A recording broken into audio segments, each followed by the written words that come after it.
Hey guys, Sam from Manfa's Makes. You will be seeing this on Saturday, so happy weekend. So, welcome back to all my returners and hi to any newbies. If you are new here, please do check out all the other content I have on my channel. There is lots and lots to be found, varying from yarn hauls, makes, whips, FOs, taste testings, walks, car rides. What else have we done? We have done Tile of the Week Thursday, which is a regular segment. I have Magazine Monday, which is a regular segment. Yeah, lots to be found here at Manfa's Makes. And sometimes I am joined by my lovely boyfriend, Mike.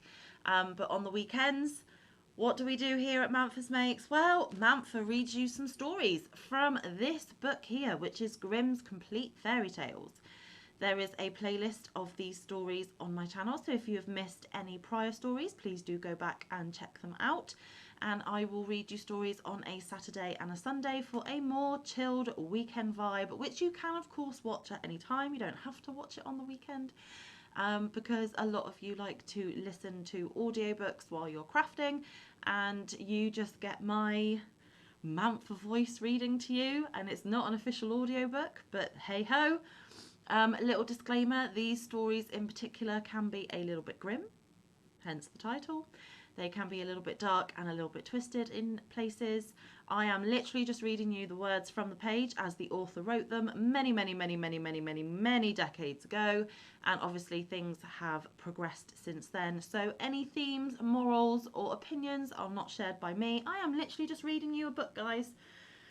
I have also read you The Wizard of Oz. That has its own playlist as well, so check that one out as well if you wish. So let's get cracking, shall we? We are going to start on story 91, and it is called The Gnome. So I'm going to put the book on the table, so if you see me looking down, I'm reading from the book. All you have to do is craft away and listen. So, The Gnome. There was once upon a time a rich king who had 3 daughters, who daily went to walk in the palace garden, and the king was a great lover of all kinds of fine trees, but there was one for which he had such an affection, that if anyone gathered an apple from it, he wished him 100 fathoms underground. When harvest time came, the apples on this tree were all as red as blood. The 3 daughters went every day beneath the tree and looked to see if the wind had not blown down an apple, but they never by any chance found one, and the tree was so loaded with them that it was almost breaking, and the branches hung down to the ground.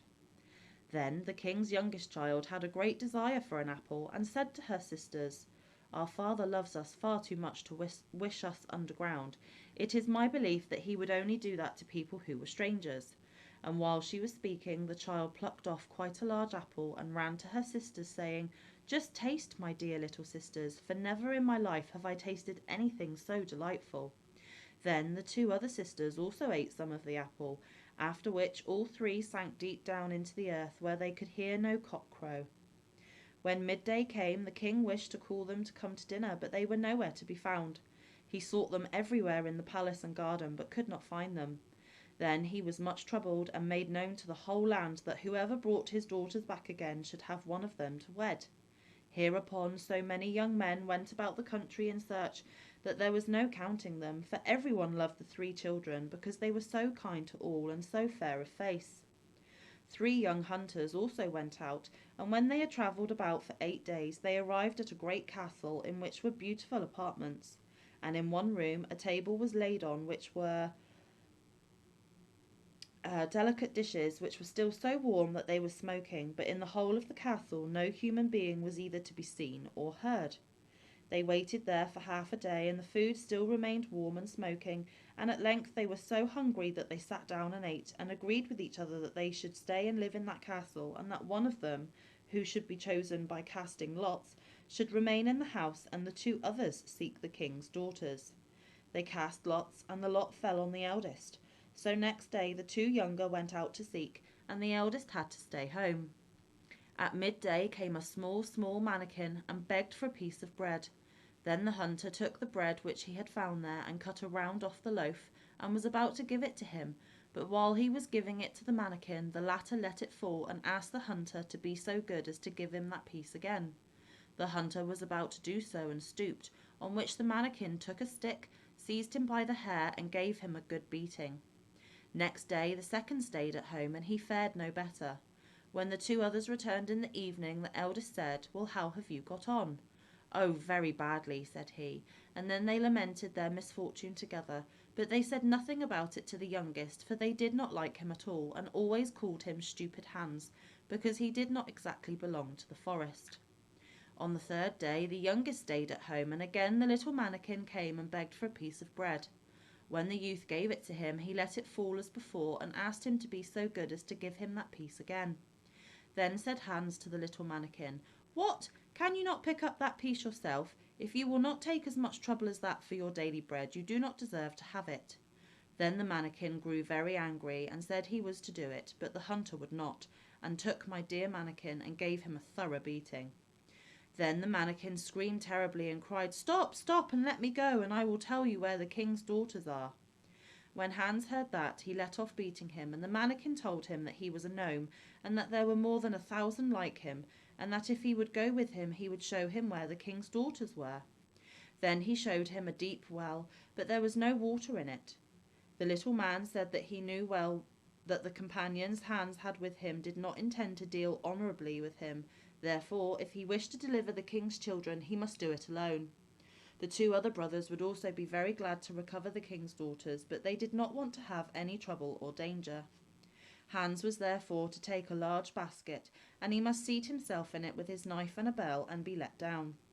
Below were 3 rooms, and in each of them was a princess with a many-headed dragon, whose heads she was to comb and trim, but he must cut them off. And having said all this, the mannikin vanished. When it was evening, the 2 brothers came and asked how he had got on, and he said pretty well so far, and that he had seen no one except at midday, when a little mannikin had come and begged for a piece of bread, that he had given some to him, but that the mannikin had let it fall, and had asked him to pick it up again, but as he did not choose to do that, the little man had begun to lose his temper, and that he had done what he ought not, and had given the mannikin a beating, after which he had told him where the king's daughters were. Then the 2 were so angry at this that they grew green and yellow. Next morning they went to the well together, and drew lots who should first seat himself in the basket, and again the lot fell on the eldest, and he was to seat himself in it and take the bell with him. Then he said, "If I ring, you must draw me up again immediately." When he had gone down for a short distance, he rang, and they at once drew him up again. Then the second seated himself in the basket, but he did just the same as the first, and then it was the turn of the youngest, but he let himself be lowered quite to the bottom. When he had got out of the basket, he took his knife and went and stood outside the first door and listened. He heard the dragon snoring quite loudly. He opened the door slowly, and one of the princesses was sitting there, and had 9 dragons' heads lying upon her lap, and was combing them. Then he took his knife and hewed at them, and the 9 fell off. The princess sprang up, threw her arms round his neck, embraced and kissed him repeatedly, and took her stomacher, which was made of pure gold, and hung it round his neck. Then he went to the second princess, who had a dragon with 5 heads to comb, and delivered her also, and to the youngest, who had a dragon with 4 heads, he went likewise. And they all rejoiced and embraced him and kissed him without stopping. Then he rang very loud, so that those above heard him, and he placed the princesses one after the other into the basket, and had them all drawn up. But when it came to his own turn, he remembered the words of the mannikin, who had told him that his comrades did not mean well by him. So he took a great stone which was lying there, and placed it in the basket, and when it was about halfway up, his false brothers above cut the rope, so that the basket with the stone fell to the ground, and they thought that he was dead, and ran away with the 3 princesses, making them promise to tell their father that it was they who had delivered them. And then they went to the king, and each demanded a princess in marriage. In the meantime, the youngest hunter was wandering about the 3 chambers in great trouble, fully expecting to have to end his days there, when he saw, hanging on the wall, a flute. Then said he, "Why do you hang there? No one can be merry here." He looked at the dragons' heads likewise, and said, "You too cannot help me now." He walked backwards and forwards for such a long time that he made the surface of the ground quite smooth.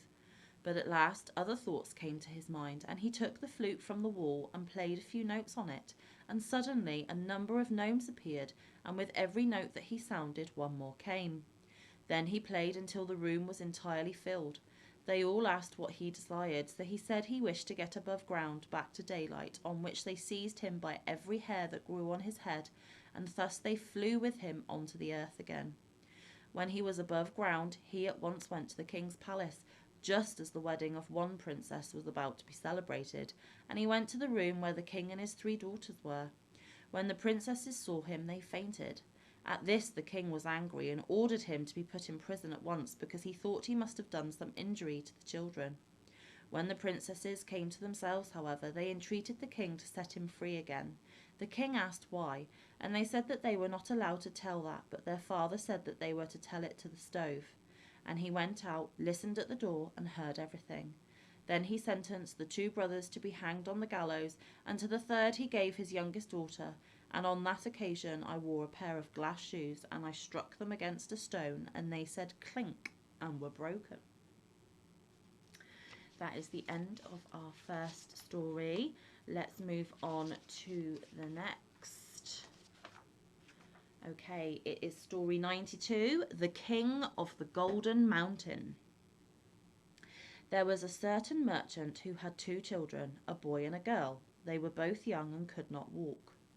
And 2 richly laden ships of his sailed forth to sea with all his property on board, and just as he was expecting to win much money by them, news came that they had gone to the bottom, and now instead of being a rich man he was a poor one, and had nothing left but one field outside the town. In order to drive his misfortune a little out of his thoughts, he went out to this field, and as he was walking forwards and backwards in it, a little black mannikin stood suddenly by his side, and asked why he was so sad, and what he was taking so much to heart. Then said the merchant, "If you could help me, I would willingly tell you." "Who knows?" replied the black dwarf. "Perhaps I can help you."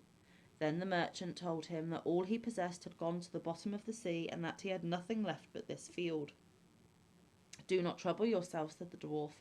"If you will promise to give me the first thing that rubs itself against your leg when you are at home again, and to bring it here to this place in 12 years' time, you shall have as much money as you will." The merchant thought, "What can that be but my dog?" and did not remember his little boy, so he said yes, gave the black man a written and sealed promise, and went home. When he reached home, his little boy was so delighted that he held by a bench, tottered up to him, and seized him fast by the legs. The father was shocked, for he remembered his promise, and now knew that he had pledged himself to do. As, however, he still found no money in his chest, he thought the dwarf had only been jesting. A month afterwards he went up to the attic, intending to gather together some old tin and to sell it, and saw a great heap of money lying.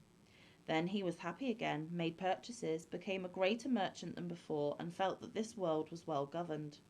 In the meantime the boy grew tall, and at the same time sharp and clever. But the nearer the 12th year approached, the more anxious the merchant grew, so that his distress might be seen in his face. One day his son asked what ailed him, but the father would not say. The boy, however, persisted so long that at last he told him that without being aware of what he was doing, he had promised him to a black dwarf, and had received much money for doing so. He said likewise that he had set his hand and seal to this, and that now, when 12 years had gone by, he would have to give him up. Then said the son, "O father, do not be uneasy, all will go well. The black man has no power over me." The son had himself blessed by the priest, and when the time came, father and son went together to the field, and the son made a circle and placed himself inside it with his father. Then came the black dwarf and said to the old man, "Have you brought with you that which you have promised me?" He was silent, but the son asked, "What do you want here?" Then said the black dwarf, "I have to speak with your father and not with you." The son replied, "You have betrayed and misled my father. Give back the writing." "No," said the black dwarf, "I will not give up my rights." They spoke together for a long time after this, but at last they agreed that the son, as he did not belong to the enemy of mankind, nor did he to his father, should seat himself in a small boat, which should lie on water which was flowing away from them, and that the father should push it off with his own foot, and then the son should remain given up to the water. So he took leave of his father, placed himself in a little boat, and the father had to push it off with his own foot. The boat capsized so that the keel was uppermost, and the father believed his son was lost and went home and mourned for him. The boat, however, did not sink, but floated quietly away, and the boy sat safely inside it, and it floated thus for a long time until at last it stopped by an unknown shore. Then he landed and saw a beautiful castle before him and set out to go to it. But when he entered it, he found that it was bewitched. He went through every room, but all were empty until he reached the last, where a snake lay coiled in a ring. The snake, however, was an enchanted maiden, who rejoiced to see him and said, "Have you come, O my deliverer? I have already waited 12 years for you. This kingdom is bewitched, and you must set it free." "How can I do that?" he inquired. "Tonight come 12 black men covered with chains, who will ask what you are doing here. Keep silent, give them no answer, and let them do what they will with you. They will torment you, beat you, stab you, let everything pass, only do not speak. At 12 o'clock they must go away again. On the second night 12 others will come. On the third 24, who will cut off your head. But at 12 o'clock their power will be over, and then if you have endured all and have not spoken the slightest word, I shall be released. I will come to you and will have in a bottle some of the water of life. I will rub you with that, and then you will come to life again and be as healthy as before." "Then," said he, "I will gladly set you free." And everything happened just as she had said. The black men could not force a single word from him, and on the third night the snake became a beautiful princess, who came with the water of life and brought him back to life again. So she threw herself into his arms and kissed him, and there was joy and gladness in the whole castle. After this their marriage was celebrated, and he was king of the Golden Mountain. They lived very happily together, and the queen bore a fine boy. 8 years had already gone by when the king thought of his father. His heart was moved, and he wished to visit him. The queen, however, would not let him go away, and said, "I know beforehand that it will cause my unhappiness." But he suffered her to have no rest until she consented. At their parting, she gave him a wishing ring and said, "Take this ring and put it on your finger, and then you will immediately be transported wherever you would be. Only you must promise me not to use it in wishing me away from this place and with your father."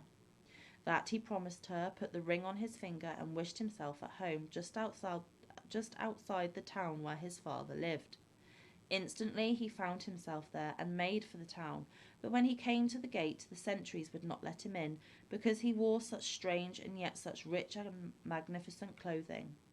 Then he went to a hill where a shepherd was watching his sheep, changed clothes with him, put on his old shepherd's coat, and then entered the town without hindrance.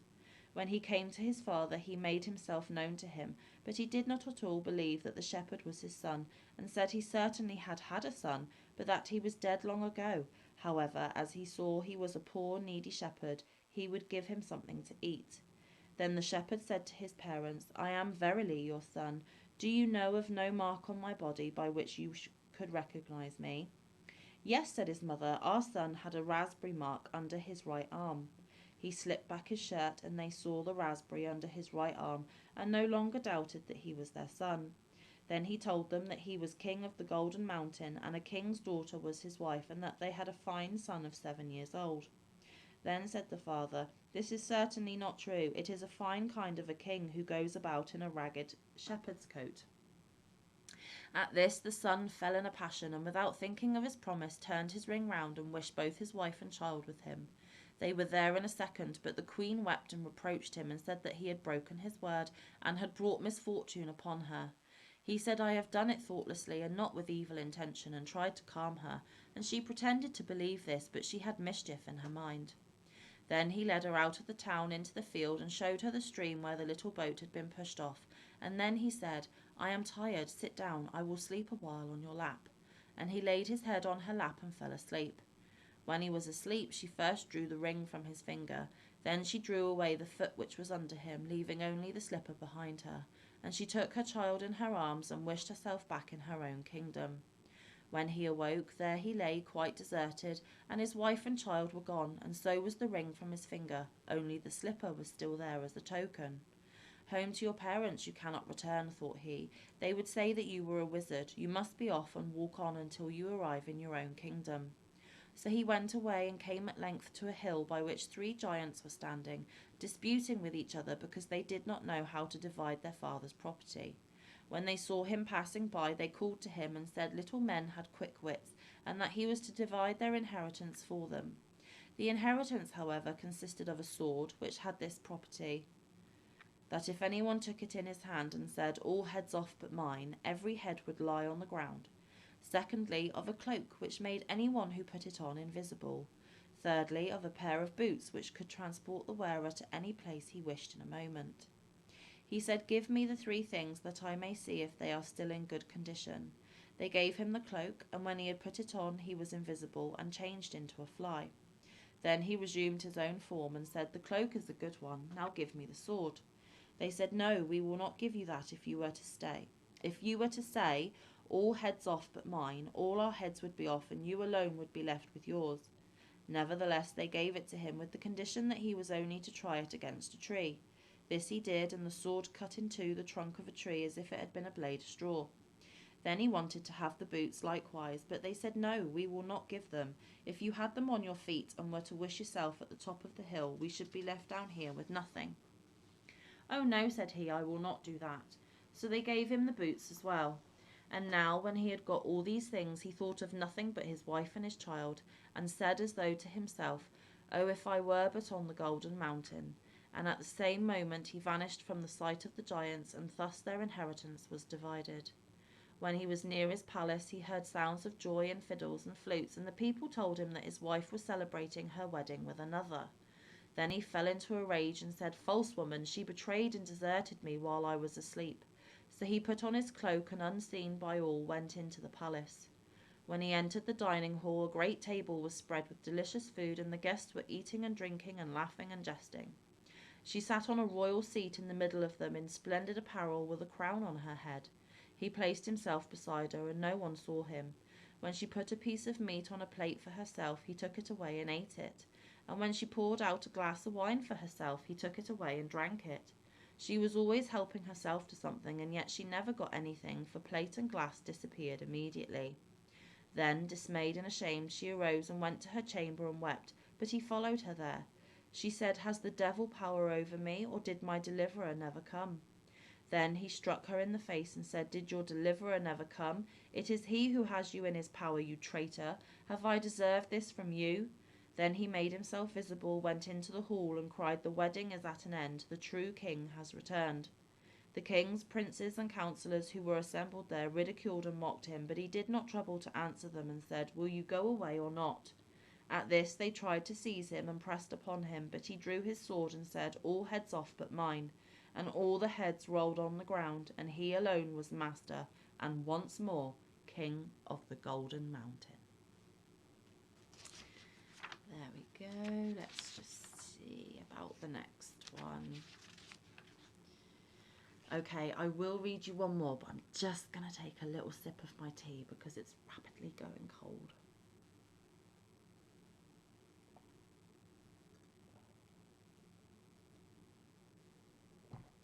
Okay, so the last story for today is story 93, which is The Raven. There was once upon a time a queen who had a little daughter who was still so young that she had to be carried.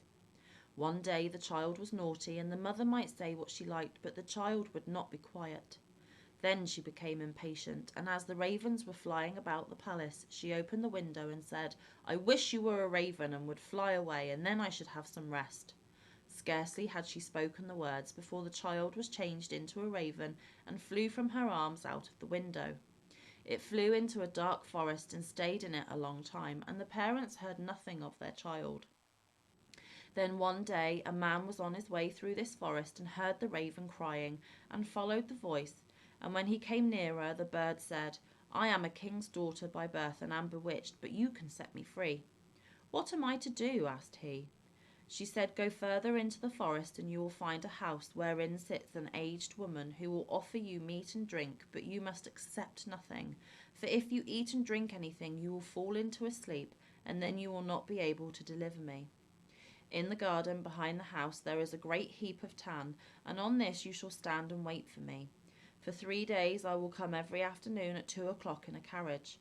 On the first day 4 white horses will be harnessed to it, then 4 chestnut horses, and lastly 4 black ones. But if you are not awake, but sleeping, I shall not be set free." The man promised to do everything that she desired, but the raven said, "Alas, I know already that you will not deliver me, you will accept something from the woman." Then the man once more promised that he would certainly not touch anything either to eat or to drink.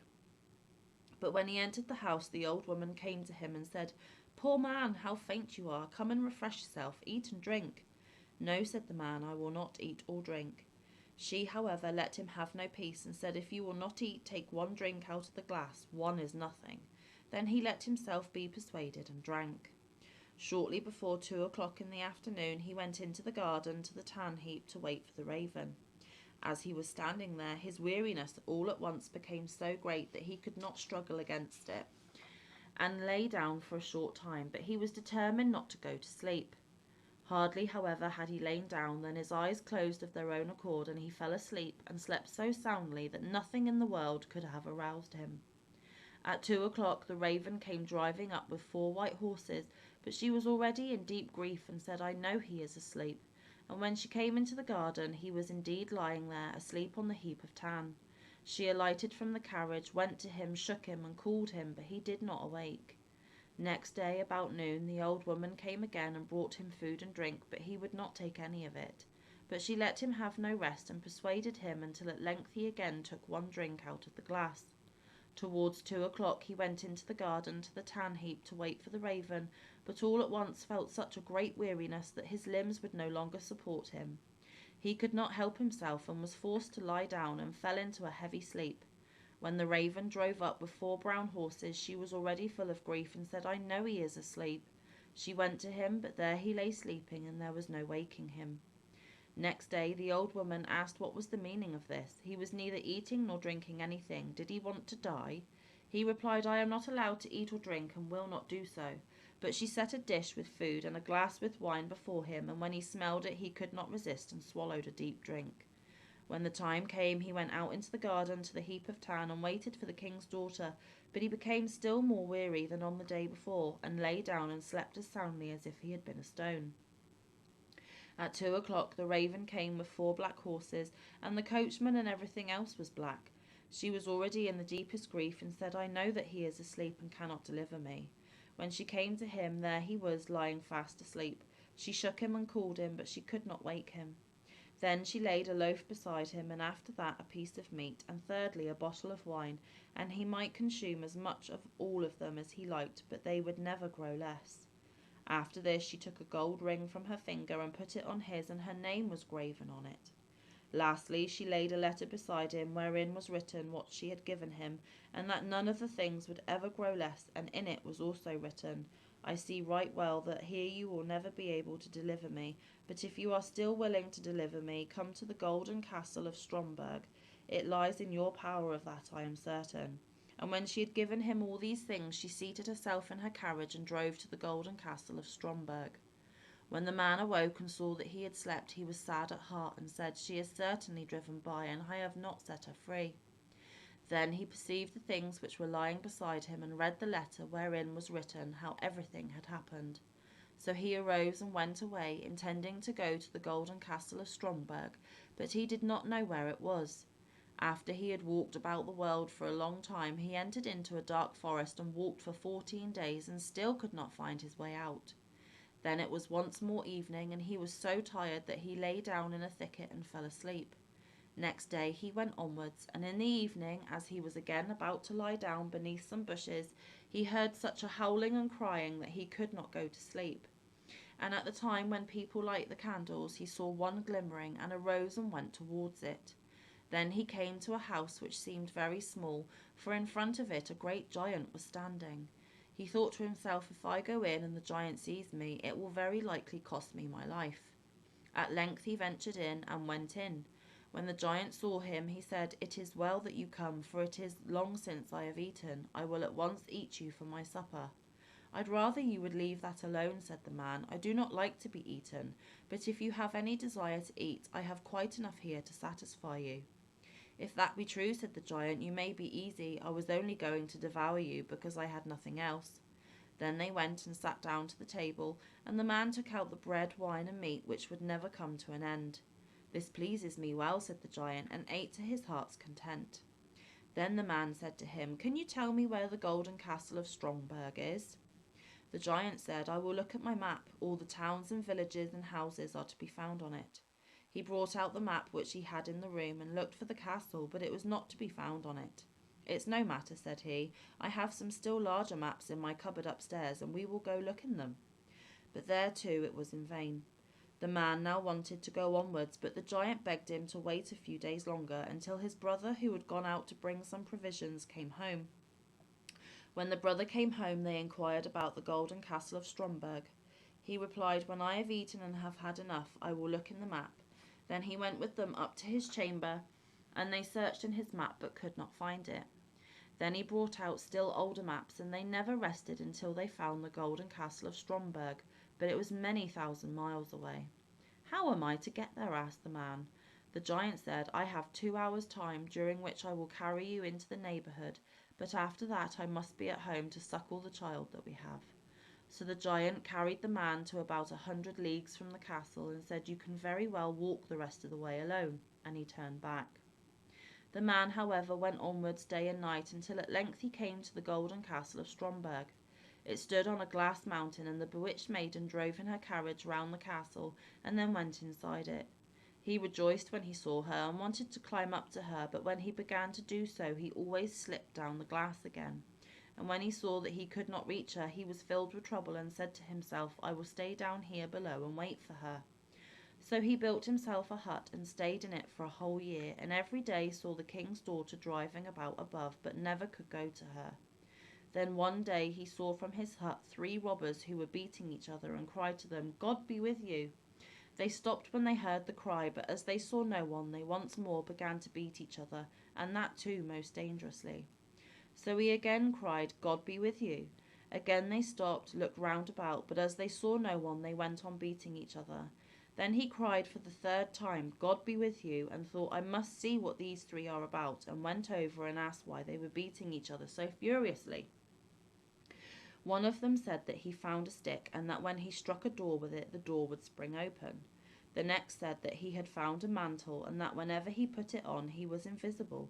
But the third said he had found a horse on which a man could ride everywhere, even up the glass mountain. And now they did not know whether they ought to have these things in common, or whether they ought to divide them. Then the man said, I will give you something in exchange for these 3 things. Money indeed have I not, but I have other things of more value. But first I must try yours to see if you have told the truth. Then they put him on the horse, threw the mantle round him, and gave him the stick in his hand. And when he had all these things, they were no longer able to see him. So he gave them some vigorous blows, and cried, Now, vagabonds, you have got what you deserve. Are you satisfied? And he rode up the glass mountain. But when he came in front of the castle at the top, it was shut. Then he struck the door with his stick, and it sprang open immediately. He went in and ascended the stairs until he came to the hall where the maiden was sitting with a golden cup full of wine before her. She, however, could not see him because he had the mantle on, and when he came up to her, he drew from his finger the ring which she had given him and threw it into the cup so that it rang. Then she cried, That is my ring, so the man who is to set me free must be here. The courtiers searched the whole castle and did not find him, but he had gone out and had seated himself on the horse and thrown off the mantle. When they came to the door, they saw him and cried aloud in their delight. Then he alighted and took the king's daughter in his arms, but she kissed him and said, Now you have set me free, and tomorrow we will celebrate our wedding. There you go, guys. 3 quite long stories for today. I hope that gave you plenty of crafting time. I will, of course, return tomorrow for some more stories. But until then, stay safe, be kind, look after one another, get some good quality time in with your loved ones, and get some good quality crafting time in. I will see you in the next one or around the YouTube streets. Happy weekend, guys. Bye.